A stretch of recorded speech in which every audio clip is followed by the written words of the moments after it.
Tere ja aitäh ka minu poolt, et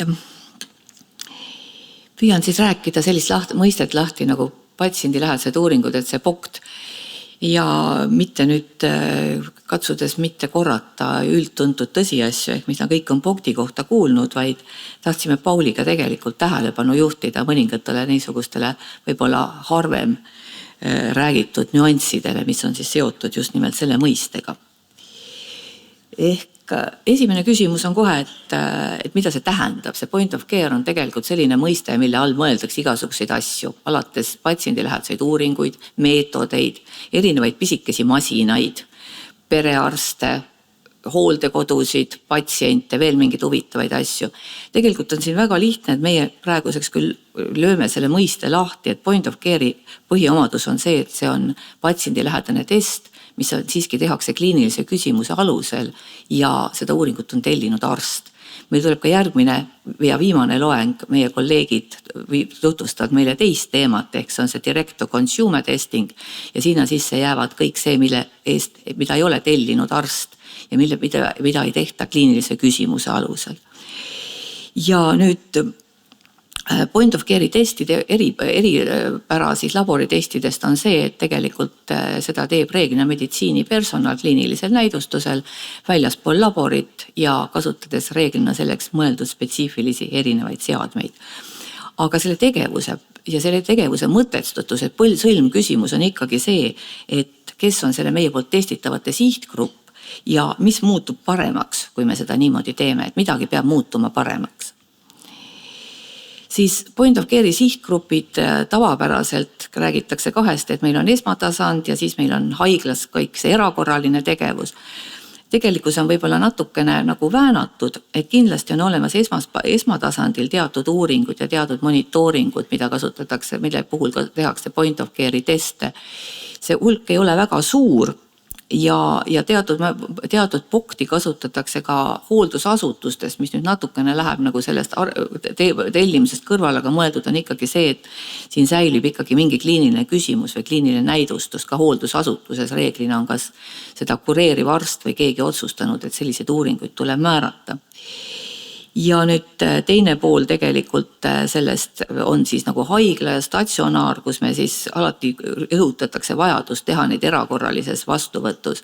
Ma natukene julgen selles osas skeptiline olla, ma paari sõnaga kirjeldan ka pärast miks, aga kindlasti nad võivad olla väga omalt kohalt seal, kus meil on niinimetatud töökorralduslik pudelikael. Ja neil on meil erinevates haiglates, erinevates kohtades mitmeid. Sinna võivad nad olla vägagi vajalikud.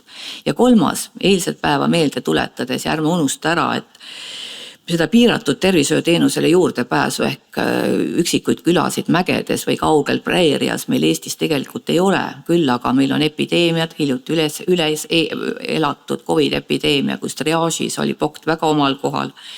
Ja ärme unustame eilseid teemad, katastroofid. Kuni sõjalise katastroofini välja.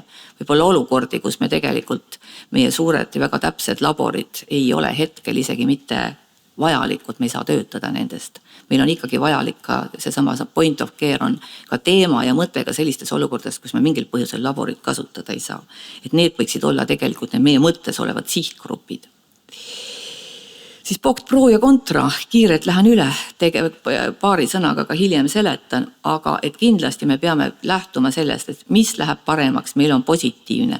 Kui meil on kiire tulemus, kiire esmane otsus, näiteks kiirabis teadvuseta patsient, kas on glükoos liiga madal, meil ei ole isegi tähtis, kui täpselt mõõdetud on, meil on tähtis see fakt. Meil on seda esmast otsust vaja. Teatud juhtudel kiiret kreatiniini väärtust, kas me lähme kontrastuuringule või mitte. Ta ei ole päris täpne, okei, aga me peame nägema, kas siin on olemas patoloogia või mitte. Siis teine koht kindlasti on testimisvõimekus seal, kus see muidu puuduks, aga on vajalik. Kas meil on asukoht selline, kas meil on tööjõupuudus, kas meil on mingisugune eriolukord. Kindlasti on seal point of care oma kohal. Peab olema testimine, laborit võtta ei ole. Ja kolmas siis kindlasti on seesama see triaaži võimekus vastavalt. Nakkushaigused on üks klassikaline osa sellest. Vahel teatud juhtudel ka neerufunktsioon, võib olla happealustasakaal esmaseks vajaduseks, et otsustada kellega esimesena, kellega järgmisena tegeleda. Aga mida alati tuleb kaaluda, kui me otsustame, et see kõik on hästi, me kasutame POCT-i. See täpsus jääb alla laboritestidele. See on tõesti fakt ja sellest lähtub see, et kui me tahaksime kroonilisi, plaanilisi patsiente testida, siis point of care ei ole see valik, millega seda teha. Me võime eksida, siin on olemas küllalt suur võimalus mööda panna. Point of care on tegelikult töömahukas tegija jaoks, mitte unustada. Ja ka seda, et me teeme testi ükshaaval, ehk kui meil tuleb üksik patsient, on POCT-iga mugav tegeleda, kui meil on juba saba ukse taga, mõtleme, kas aitab meid välja. Dokumenteerimine meditsiinis suur ja lai. Varusid tuleb kuskil säilitada, kaasa arvatud teste. Kvaliteedikontrolle tuleb teha, kes meile teeb, kes registreerib ja hind on kallim. Need on niisugused kaldumised, mis peavad, see tähendab, see proov peab üle kalduma kindlasti kontra, et see muu teine pool ei ole nii tähtis.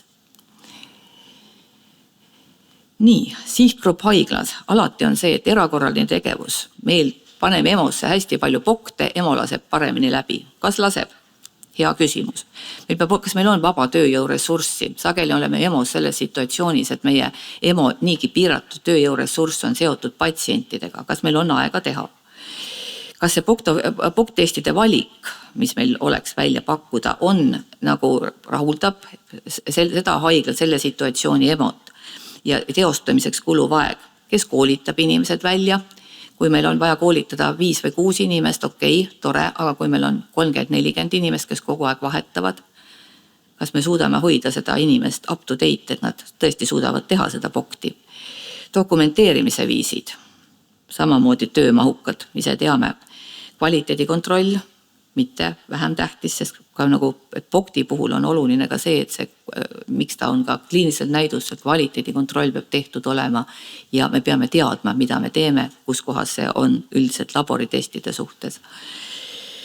Seadmete reaktiivide hoiustamine, ruum peab olemas olema meil ja troubleshooting, kes lahendab, kui on mingi jama, kogu aeg on. Ja võidetav aeg ja kliiniline kasu peab kindlasti olemas olema.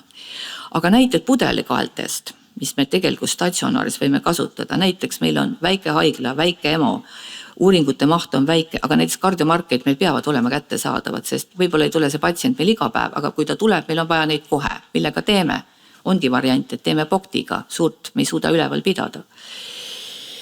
Veregaasid, teine täpselt samasugune asi, peab olemas olema, aga patsient tuleb meil 1 kord nädalas.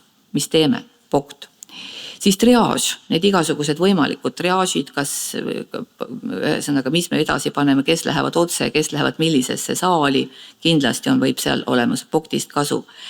Kui meil on suur patsientide hulk, kui meil on ühetüüpilised uuringud ja mitte väga kiire, näiteks siniliste, roheliste triaažile, et kui me saame suure osa patsienti lahendada, kui me teame, et C-reaktiivset valku, hemoglobiini, uriini põhiuuringu vastust, me suure osa saamegi saata juba retseptidega ellu. Võib-olla tasub kaaluda. Ja kindlasti ka see, et kui meil on olukord, meil on vaja tagada 24/7 laboriuuringut ja meil ei ole tööjõudu. Siis on ainuke variant on see, et õpetada välja meditsiinipersonal, kes ei ole labori ettevõtmega, aga siiski tagada analüüside võimekus, kontrollida testid üle, võrrelda laboritestidega, valida õiged POCT-id välja ja öelda, et see on parim võimalik lahendus. Siis, ja viimalt, et mis ma tahtsin paar näidet lihtsalt, et miks see töömahukas on, et mis mõttes on töömahukas, teeme POCT-i ära, vastus on siin samas.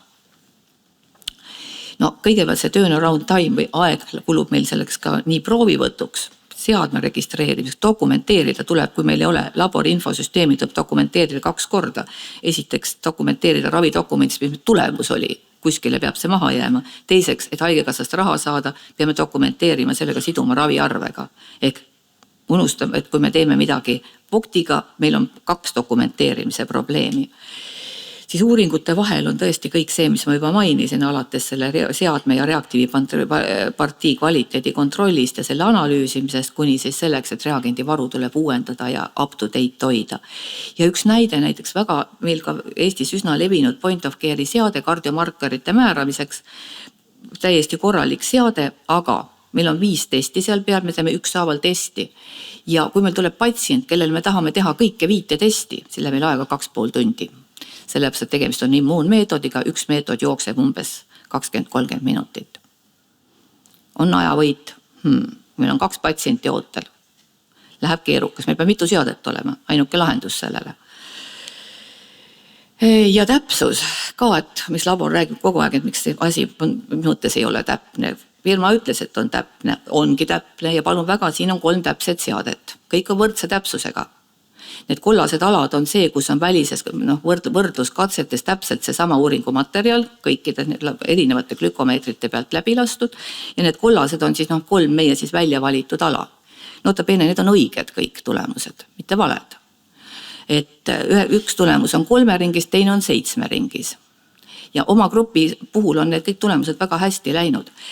Nüüd meil tekib siin niisugune lootusrikas mõte, et aga see sinine tulp, see kõige kõrgem, see on ju õige tulemus. Kus me seda võtame? Me võtame seda sellest, et tegelikult seal on kõige suurem grupp testijaid, natuke üle 600. Kas see läheb laborimeetoditega kõige paremini kokku? Me ei tea. Et tegelikkuses POCT-i puhul peabki arvestama, et kui siin on olnud see, et erinevad laborite vahel, siis uskuge POCT-ide vahel on need erinevused sellised nagu näha juures oleval pildil. Et selle faktiga tuleb lihtsalt arvestada. Need on kasutatavad, nad on kasutatavad isegi sellisel juhul, sest kui meil on ühel patsiendil 1 glükomeeter, siis me saame ikka aru, mis on juhtunud, suurenenud, vähenenud, eks ole. Ja ega midagi, ma annan kohe üle omale heale kolleegile doktor Paul Naaberile, kes tegelikult räägib POCT-i kasutusest infektsioonide puhul.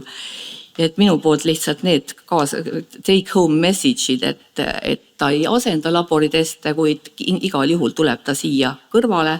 Meil peab olema valmis olek seda POCT-i kasutada ja arstide puhul olema niisugune kindel ja natukene kriitiline pilk, et mida me selle POCT-iga teada saame ja kuidas me seda kasutada saame. Aga tänan minu poolt. Aitäh. Tänan Paulile üle.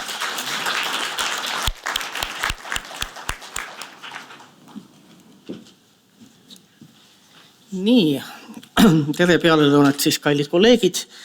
Ma jätkan nüüd, tuligi ette, et natuke konkreetsemate näidetega, nimelt antigeeni, infektsioonhaiguste antigeeni POCT-ide kasutamisest esmatasandil.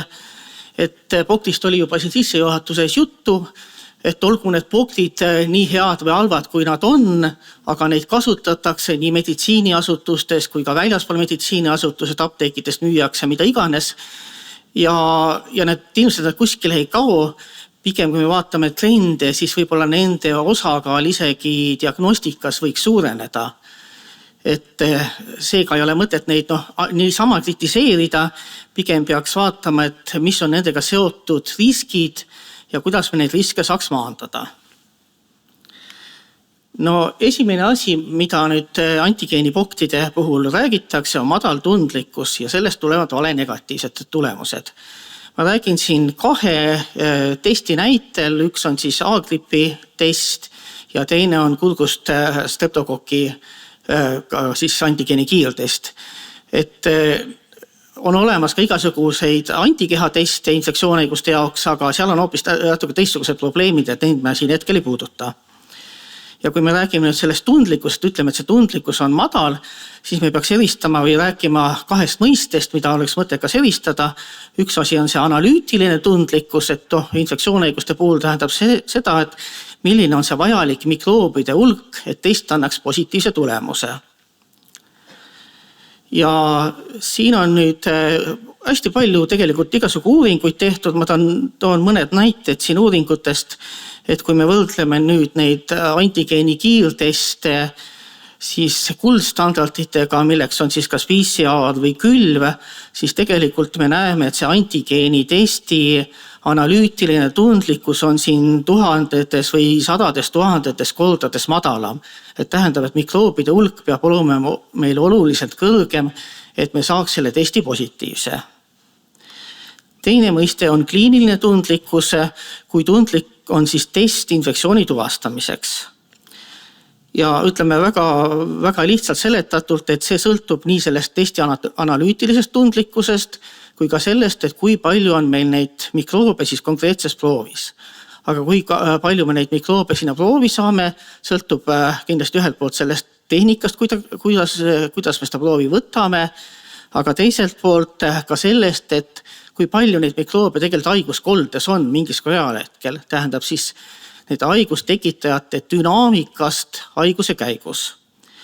Ja siin ma toongi paar siukest näidet, seesama A-grupi streptokokki, uuringutest on teada, kui palju neid enamasti neid mikroobe seal kurgus võiks olla, kui kaua nad püsivad. kõrge hulk võiks olla kuskil 5 päeva, mõnikord ka pikemalt 7 päeva ja raviga langeb ta muidugi kiiremini. Ja selle järgi on ka uuringud näidanud, et antigeeni kiirtesti siis piisav tundlikkus, et me saaks seda üldse tuvastada, on kuskil 2. kuni 5. haiguspäeval.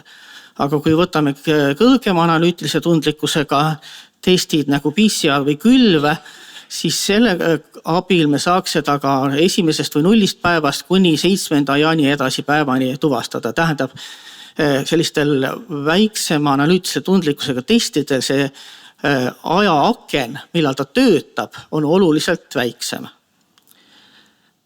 Aga kindlasti me peame siin arvestama patsiendi, need on lihtsalt keskmised, me peame arvestama individuaalsete patsientidega, mikroobi hulk sõltub väga palju patsiendi faktoritest, kui äge on see infektsioon, mis on ta immuunsus ja nii edasi.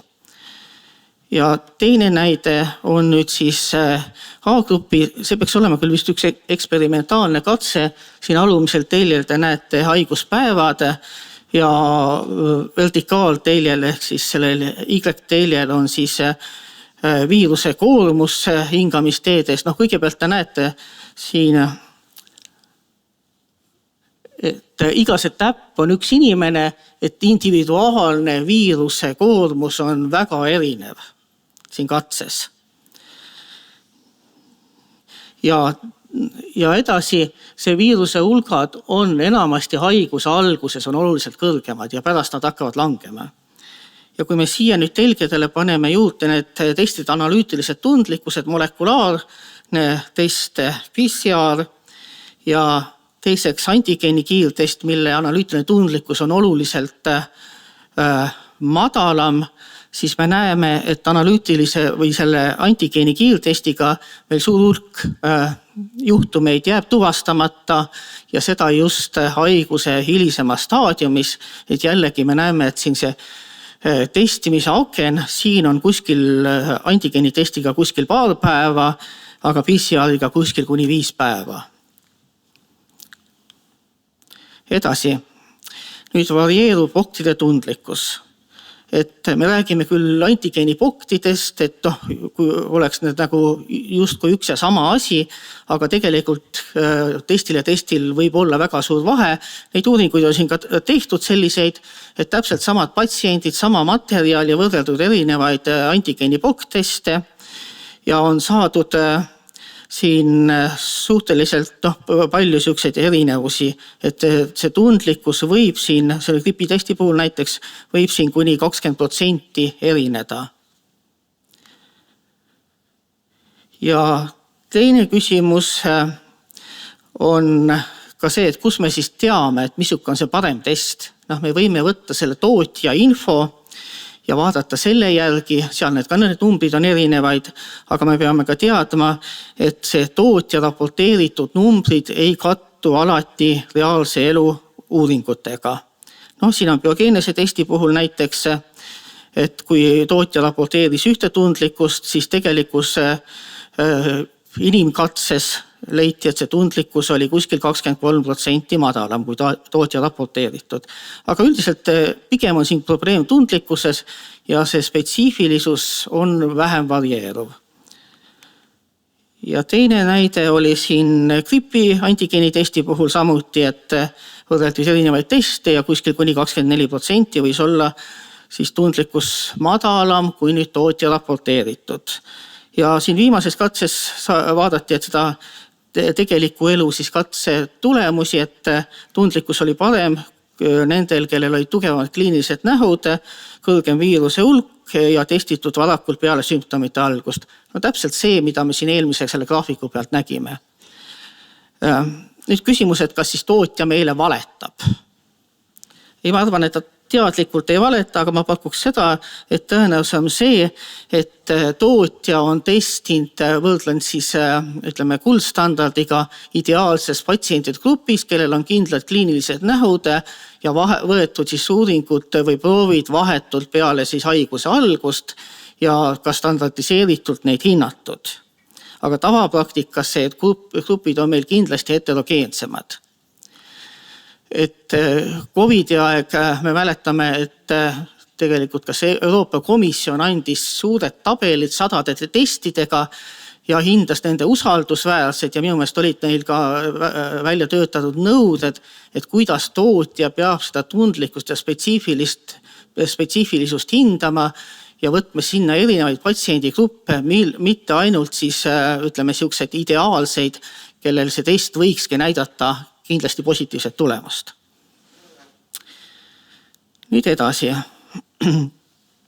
Tulemuse kvaliteet sõltub ka sellest eesmärgist või mis materjalist me seda testi teeme.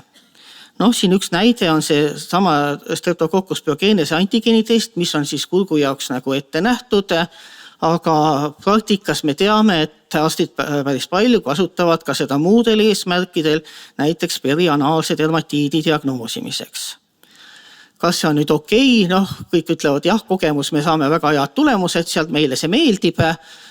Ravijuhise tegemisel oli meil väga suured vaidlused sellega, et me ei saa seda ikkagi panna. Ja ka siin on mõned uuringud näitavad, et siin just on spetsiifilisus madalam. Ilmselt seal on siis seedetraktist pärit mikroobid, mis võivad võib-olla anda mingid ristreaktsioone, ma täpselt ei tea. Nii et sellega peab ka arvestama. Ja tulemuse kvaliteet sõltub teostajast, hindajast. Jällegi, siin on õige mitmeid uuringuid, ma siin paar näidet tõin, et näiteks pyogenes antigeeni kiirtestiga, kui seda nüüd hindasid laboripersonal ja siis laboriväline personaal, siis saati siin üle 30% vahe tundlikkuses. Et leiti, et laboriinimesed hindavad seda oluliselt paremini. Kui need nüüd väliseid hindajaid, ka need olid ka meditsiinitöötajaid, neid nüüd koolitati tugevasti, siis tulemus oluliselt paranes.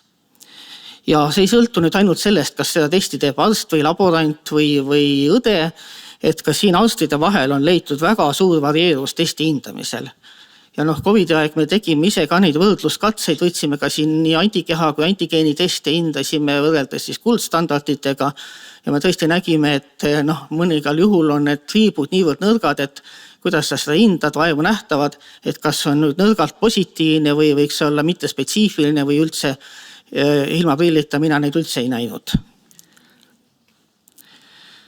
Nii, ja järgmine küsimus, et mis on siis usaldusväärsem? Kui võtame nüüd need kiirtestid, kas positiivne või negatiivne tulemus? Üldiselt, kui me räägime siin, et tundlikkus on madalam, et siis võiks see positiivse tulemus olla pigem usaldusväärsem. Aga siin on paar siukest nüanssi, mille peale võiks ka mõnikord mõelda, on just siuksed mõisted nagu negatiivne ja positiivne ennustusväärtus, mille siis numbrid sõltuvad ka sellest, et mis on see infektsiooni sagedus testitavas grupis. Võtame ühe näite siin jälle grupp A streptokokki kiirtest, keskmised tundlikud, keskmised spetsiifilisused. Ma ise neid arvutusi ei teinud. Ma loodan, et ChatGPT tegi nad õigesti, aga põhiline on see trend siin. Ja võtame siis 2 gruppi erinevate tsentoriskooridega. Tsentoriskoor on see, mille järgi me kliiniliselt hindame, kui tõenäoliselt võiks olla tegemist siis bakteriaalse farüngiidiga, mida kõrgem skoor, seda tõenäolisem bakteriaalne farüngiid. Kes tahab, nende kohta on siis ka meie selles diagnostika ravijuhises, mis siin 2 aastat või 3 aastat tagasi välja tuli. Et selle kohta, mille alusel seda hinnatakse. Ja kirjandus ütleb, et see streptokokki sagedus Centor 1 skooriga võiks olla seal alla 10%, Centor 4 skooriga seal üle 50% ja kui me vaatame neid positiivseid, negatiivseid ennustusväärtuseid, siis selles madalama sagedusega grupis on just see negatiivne ennustusväärtus kõrge. See peaks nüüd tähendama seda, et need negatiivsed tulemused on väga usaldusväärsed. Et seal võib-olla siis, kui see, ütleme siin antud juhul võiks olla see negatiivsetest 1% siis või alla selle siis vale negatiivseid. Aga kui me võtame siis kõrge sentoriskooriga, kus see esinemissagedus on kõrge üle 50%, siis just see negatiivne ennustusväärtus läheb madalamaks ja positiivne kõrge, tõenäoliselt siis positiivsed tulemused on meil õiged positiivsed. Aga negatiivse tulemuse puhul me peame mõtlema, kas see võiks olla nüüd vale negatiivne tulemus. Ja tegelikult ka juhises on öeldud ju, et kes seda on lugenud, võib-olla mõned on lugenud, et kõigepealt me hindame siis Centauri skooriga, siis soovitame antigeenitesti ja kui meil on ikka selle vale negatiivse või kahtlused, siis on alati võimalus teha selle nii-öelda kuldstandardiga ehk siis Aedes streptokokki külviga üle kontrollida. Ja mis on need siis soovitused riskide maandamiseks, ongi see, et vali parimate või rahuldavate, kes kuidas näitajatega antigeenipoogt arvestame alati, et see analüütiline tundlikkus on siin madalam, mida me saame kasutada publitseeritud võrdluskatseid, aga võrdluskatseid või neid publikatsioone on vast kümnetes, aga neid teste on erinevate tootjate omi vast sadades või rohkematki. Nii et kõik ei ole publitseeritud ja siis on võimalus ka teha ise neid võrdluskatseid, leppida mõne laboriga kokku ja vaadata siis kuldstandardiga võrrelda neid. Kasuta ette nähtud näidustusel, kui me kasutame muul näidustusel, siis me kindlasti peaks seda testi valideerima, kas ta töötab antud materjali suhtes. Testi sobivas ajaaknas, mis on üks võib-olla kõige olulisem, alati arvestame, et madala tundlikkusega testi puhul see ajaaken on lühem. Korrektne standardiseeritud proovivõtt, teostus ja interpreteerimine. See on see, et erinevate hindajate puhul see varieerus võib olla suur ja siin on oluline koolitus, ideaalis ka regulaarne väline kvaliteedikontroll ja võrdluskatsed erinevate hindajate vahel. Arvesta positiivse ja negatiivse ennustusväärtusega, et mis juhul oleks võib-olla vaja teha mingisugune tulemuste kinnitamine, kas siis negatiivsete või positiivsete tulemuste kinnitamine. Ja kui me näeme, et me ei saa seda usaldusväärsust siin tagada, me ei saa näiteks selles ajaaknas testida, siis on võimalus, et pigem võib-olla loobu sellest testist või siis telli vajadusel sobivam laboratoorne uuring. Tulevikus võiks tulla need molekulaarsed pooktid, need tegelikult juba on olemas, molekulaarsete infektsioonhaiguste pooktid, nende hind on veel suhteliselt kõrge, aga vähemalt siis ütleme selle analüütilise tundlikkuse probleemi nad võiks oluliselt lahendada. Ja lõpetuseks, mis on tegelikult peaks olema kõige algus, et mis on meie testimise või ka mitte testimise eesmärk ja kuidas me neid tulemusi kasutame. Et kuivõrd nüüd see peaks mõtlema, et kui meil tulemus tuleb positiivne, mis me siis teeme, või kui tulemus tuleb negatiivne, et mis me siis teeme. Kui mingisugune tulemus, näiteks positiivne või negatiivne tulemus tekitab meist rohkem segadust kui selgust, siis peaks mõtlema, et kas antud test on nüüd põhjendatud ja neid eesmärkisid võib olla mitmesuguseid siin infektsioonhaiguste testide puhul, kas ravi alustamine, mingist antibiootikumravist loobumine, nakkusohtliku patsiendi isoleerimine ja nii edasi. Et miks ma seda räägin, see tundub ju väga elementaarne, peaks kõik sellest aru saama ja nii see peaks olema. Aga paraku me kõik oleme inimesed, meid mõjutavad igasugu faktoreid ja kui me vaatame nüüd, ma ei tea, kas Eestis selliseid uuringuid on tehtud, ühte ma tean, aga kui me vaatame rahvusvaheliselt avaldatud uuringud, siis testimise või mittetestimise või testi valiku põhjus pole sageli tõenduspõhine. Mis meid mõjutavad, igasugused harjumused, pärimused, tavad, eelarvamused ja nii edasi. Mõtleme isegi, kui me anname uue diagnostika ravijuhise välja, et kui visa on selle sisseviimine, et vaatamata pidevale koolitusele sellest rääkimisele. Patsiendi surve, millest oli siin juba hetkel juttu, see on ka täiesti arvestatav asi. Kunagi ma tegin ka perearstidele aastakümneid tagasi auditit, kus oli ilusti dokumenteeritud, et patsient nõudis seda testi või mingit uuringut või antibiootikumi. Ebakindlus testimisel, seda on ka 40% inimesi või arste väitnud, et nad on ebakindlad testi valikul või siis interpreteerimisel. Siin on igasugu otsustustoed, kindlasti tulevad meil appi finantseerimine, see, mida me kõik teame ka esmasel tasandil, mis Tervisekassa koode Tervisekassa finantseerib, mis fondidest need saab ja me näeme ka tellimuste kõikumisi siin aasta lõpus sõltuvad sellest, kas fondid on täis või tühjad. Ja juhiste mõju öeldakse kuskil 5–10%, me kindlasti tahaks, et seda suurendada, me oleme siin koos teinud kas just suurepärased, aga vähemalt ma arvan, toimivad ja head juhised. Ja siin on kindlasti see koolituste olulisus ja ka edaspidi auditid, otsustustoed mis võiks seda mõju suurendada. Aga tänud.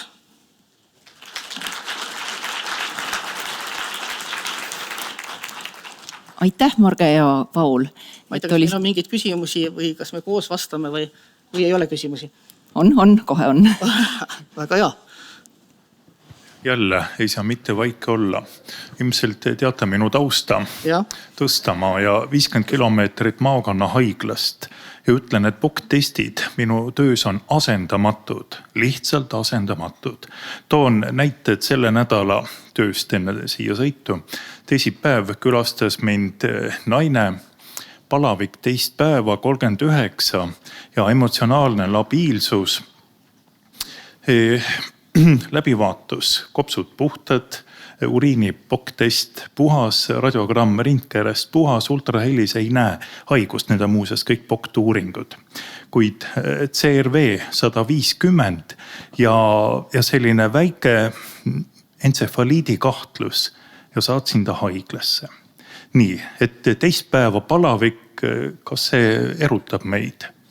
Mitte eriti, ainult et CRV lambist 150 ja ta on praegu haiglas, uuritakse, mis on selle infektsiooni põhjus. Nüüd sama päev toodi hooldekodust naine 90-aastane, väsimus, ei jõua, nii nagu varem, jalad turses, kahvatu, täis vereanalüsaator, hemogrammis, hemoglobiin 70, MCV normokroomne. Tõenäoliselt neerupuudulikkusest aneemia, saatsin kiirabiga haiglasse. Tädi kurtis, et ta ei taha minna, sest haiglas oli talle varem öeldud, et miks teid siia saadeti, teie koht on kuskil mujal. Viidati ilmselt veel kõrgemale. Nii, ühesõnaga CRV analüsaator, Quick-Read, ilmselt teate seda aparaati, asendamatu, usaldusväärne, töötab, saab samal ajal ka hemoglobiini, siis HemoQ analüsaatoriga labori inimestele väga tunnustatud vahend, saab kalibreerida, saab kontrollida kvaliteeti, asendamatu. Ja nüüd minu POC lugude algus on päris 30 aastat tagasi. Mäletate Liia Lauga ja vereanalüüsid. Kiusasime seal rotti, lõikasime sabast juppe ära ja tegime siis leukotsüüte Korjajevi kambriga, tegime setet ja tõesti üks 20 aastat tagasi või 25 aastat tagasi küsisin laborimeditsiini professor Agu Tammelt, et mina teen niimoodi, et Korjajevi kambriga 0,02 milliliitrit verd ja et näiteks kõhuvalude täpsustamisel, kui leukotsütoos on normis, siis tõenäoliselt on tegemist funktsionaalse kõhuvaluga ja kui palju ma olen leidnud siis mikroskoobiga loetud leukotsütoosi alusel, et ma saadan inimese põhjendatult edasi haiglasse ja veel drastilised näited. Jällegi hooldekodu, kiirabi käib vaatamas teist päeva köhivat eakat inimest. Arvatakse, et tal ei ole midagi viga, et lihtsalt köhib. Nii, siis minu hooldekodude õel on kaasas seesama Quick-Read analüsaator. Ta teeb CRV ja CRV on 200. Nii, loomulikult kiirabi, loomulikult haigla, loomulikult analüüs kinnitub, teda ravitakse pikalt, aga me oleme kaotanud 24 tundi. Ja selle ajaga võib juhtuda nii mõndagi, et küsimus, kas me tõesti hakkame riskima inimeste eludega, et niimoodi väga akadeemiliselt ja korrektselt teha analüüse. Ja olen rääkinud Marit Õunaga, meie kiirabipäälikuga, et kas ei võiks olla seesama Quick-Read kiirabiautodel, kui palju me väldime inimese laokile jätmist hooldekodudes või kodudes, kui me teeme kohe selle analüüsi ja siis põhjendatult viime inimese juba haiglasse. Ja olen üle 10 aasta töötanud ka EMO-s.